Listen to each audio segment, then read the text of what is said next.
Para lang abangan nila, pre.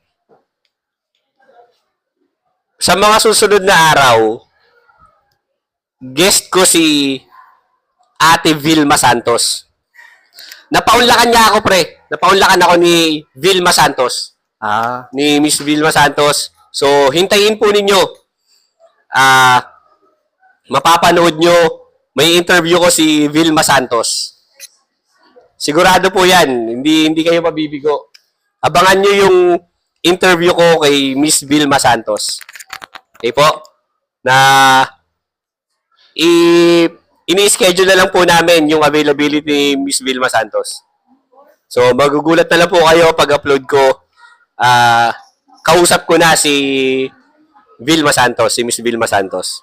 Okay, pre? Ayan, so, sige. yun. Abangan nila yun, pre. May abangan naman sila. Ano pa? Sino Bagong ba mga episode. pwede nating invite? Sino pa ba? Maganda kasi ngayon yung talagang mga may mga sikat. Pwede.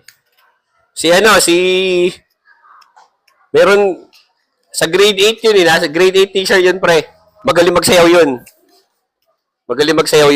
Grade 8 teacher? Oo, pre. Sikat yun sa sa Malolos, sa may Boy Scout of the Philippines. Sikat yun. Yun, i-interviewin din natin yun. Sige. Ano na lang yun, secret muna kung ano pangalan niya, pero famous yun.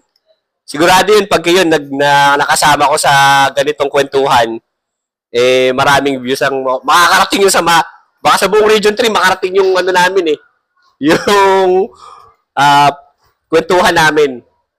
Ikaw, di ba, pre, ka rin naman? Famous ka rin sa mga Boy Scout, di ba? Hindi ko rin pupunta ng Low-key lang ako dyan. Low-key ka ba? Low-key. Okay. Paano?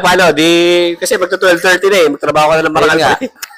Mukhang 5 minutes na lang. Okay. Salamat salamat, pre. Thank you sa Salamat. Okay. Sige. Hanggang sa susunod. Okay. At pili ko naman may kasunod pa. Meron pa. Ayan. Lagi na tayo dalawa nag-uutuan. Sige, for more content, for more video po, sige. Wait yung mga susunod namin na mga interview. Okay. So, salamat, pre. Salamat. Sa kanil talent mo, pre, ha? Sige, pre. Thank you.